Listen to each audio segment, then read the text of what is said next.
Sunday vlog. Week டேஸில் பசங்களுக்கு school இருக்கும், ரொம்ப நேரம் தூக்கம் வராது. பசங்களுக்கு ஸ்கூல் ஹாலிடேஸ் முடிஞ்சு நாளைக்கு ஸ்கூல் ஓப்பன் பண்ண போகிறாங்க. காலையில் எழுந்திரிச்சு என்ன லஞ்ச் பேக் பண்ணுறதுன்னு நினச்சாவே தூக்கமே வரல. காலையில் சீக்கிரம் எழுந்தனால நமக்கு பிடிச்ச மாதிரி ஏதாவது டிஃபன் செஞ்சு சாப்பிட்லாமேன்னு தான் ரெடி பண்ணிகிட்டு இருக்கேன். சாட்டர்டே நைட் இட்லி தோசைக்கும் அரிசி உளுந்து ஊற வச்சுட்டேன். மில்லட் தோசைக்கு ஊற வச்சுட்டேன்.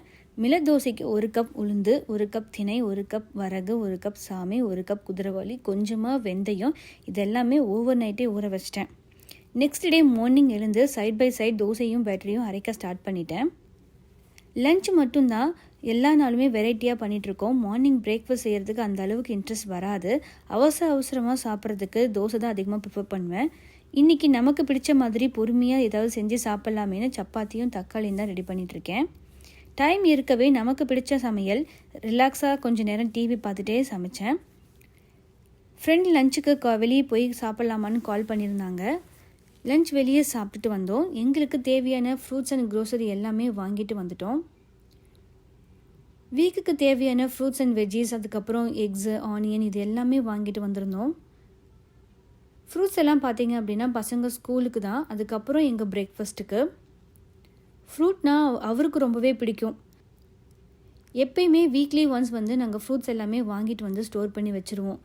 ஸ்கூல் இருக்குதோ இல்லையோ எவ்ரி மார்னிங் இல்லைன்னா எவ்ரி ஆஃப்டர்நூன் லஞ்சில் கண்டிப்பாக ஃப்ரூட்ஸ் எடுத்துப்போம். ஒரு நாளைக்கு ஒரு ஃப்ரூட்டாவது நம்ம எடுத்துக்கிறது ரொம்பவே நல்லது. அவர் சம்டைம்ஸ் நைட் டின்னர் வேண்டான்னு சொல்லிட்டு ஃப்ரூட்ஸ் ஏதாவது இருந்தால் அதையே சாப்பிட்டுப்பார். அதனால் எங்கள் வீட்டில் கம்பல்சரி ஃப்ரூட்ஸ் அதிகமாக இருக்கும்.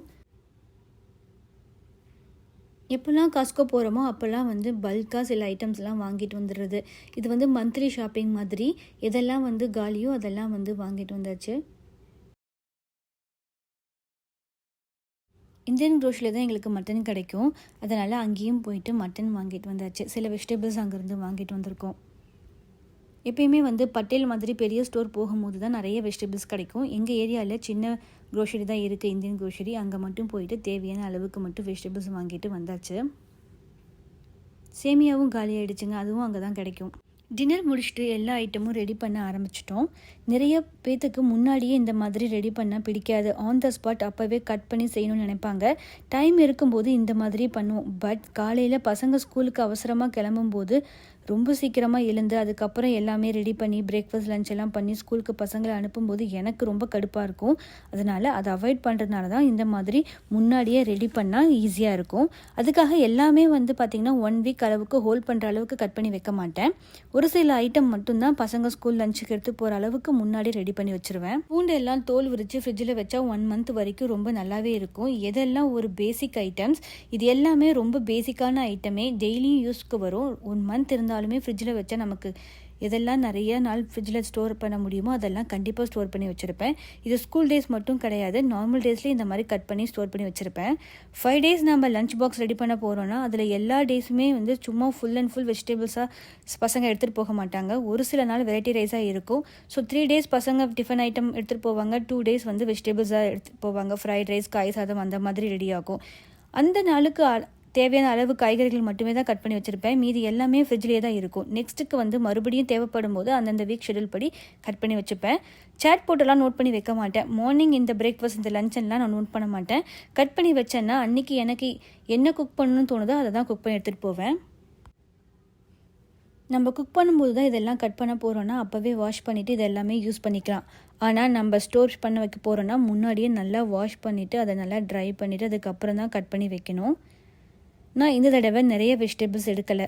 பசங்க லஞ்ச் பாக்ஸுக்கு தான், ஸோ கொஞ்சமாக தான் எடுத்திருக்கேன். வெண்டைக்காய், பீன்ஸ், கேரட், காலிஃப்ளவர் தான் நான் எடுத்திருக்கேன்.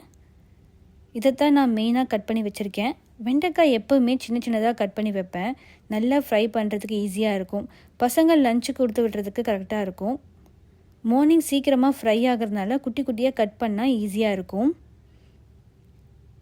லாஸ்ட் இயர் பையன் எலிமெண்ட்ரி, ஸோ அதனால் மெதுவாக எழுந்து குக் பண்ணிக்கலாம். முடியாதப்போ கொண்டு போய் கொடுத்துட்டு கூட வரலாம். ஆனால் இப்போ மிடில் ஸ்கூலுங்கிறதுனால அந்த மாதிரி பண்ண முடியாது. காலையில் எழுந்திரிச்சு நம்ம தான் குக் பண்ணி ஆகணுங்கிறதுனால முன்னாடியே இந்த மாதிரி எல்லாத்தையும் கட் பண்ணி ஸ்டோர் பண்ணி வச்சிட்டேன்னா எனக்கு ரொம்ப ஈஸியாக இருக்குது. 1 இயராக இந்த ஹேபிட் எனக்கு வந்திருக்கு. இது பார்த்திங்க அப்படின்னா பொரியல் கிடையாது.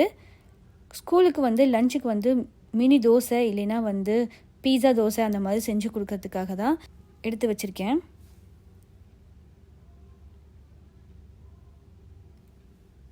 காலிஃப்ளவர் வாங்கிட்டு வந்து 4 டேஸ்க்கு மேலே ஆயிடுச்சு. விட்டால் வேஸ்ட் ஆகிடும். அதனால் எனக்கு எந்த சைஸ் வேணுமோ அந்த மாதிரி கட் பண்ணி வச்சுட்டேன். ஆனால் பாயில் பண்ணி வைக்க மாட்டேன். குக் பண்ணும்போது தான் பாயில் பண்ணி வச்சுப்பேன். பச்சை மிளகாய் எல்லாம் காம்பு இல்லாமல் கட் பண்ணி ஸ்டோர் பண்ணிப்பேன். ரொம்ப நாளைக்கு வரும்னு அம்மா சொல்லுவாங்க. அதனால் எப்போ பச்சை மிளகாய் ஸ்டோர் பண்ணாலும் சரி, காம்பை கட் பண்ணிட்டு தான் நான் வந்து ஸ்டோர் பண்ணி வைப்பேன். எனக்கு ரொம்ப நாளைக்கு வரும்.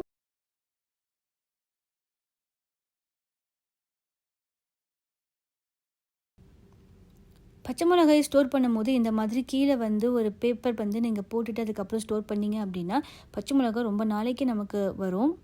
ஏன்னா ஈரம் வந்து அந்த பேப்பர் டவலே வந்து அப்சர்வ் பண்ணிக்கும். ஸ்பாயில் ஆகாமல் இதே மாதிரி இருக்கும். என்னோட மீல் பிளானிங் அதுவும் 1 வீக்குக்கு பார்த்திங்கன்னா இந்த மாதிரி தான் இருக்கும். இன்னும் நிறைய ஐட்டம்ஸ் நான் ஸ்டோர் பண்ணி வைக்கல. நாங்கள் இருக்கிற இடத்துல இருக்கிற ஸ்மால் இந்தியன் க்ரோசரியில் தான் நான் வாங்கிட்டு வந்திருந்தேன்.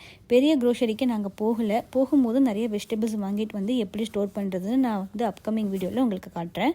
அப்கமிங் வீடியோஸில் ஒவ்வொரு வீக்குக்கும் எந்த மாதிரி நான் ஸ்டோர் பண்ணி வைக்கிறேங்கிறதையும் நான் உங்களுக்கு ஷேர் பண்ணுறேன். இந்த வீடியோ பிடிச்சிருந்தா மறக்காமல் சப்ஸ்கிரைப் பண்ணுங்கள். ஆல்ரெடி சப்ஸ்கிரைப் பண்ண எல்லாத்துக்குமே ரொம்ப நன்றி. Keep supporting. தேங்க்ஸ் ஃபார் வாட்சிங்.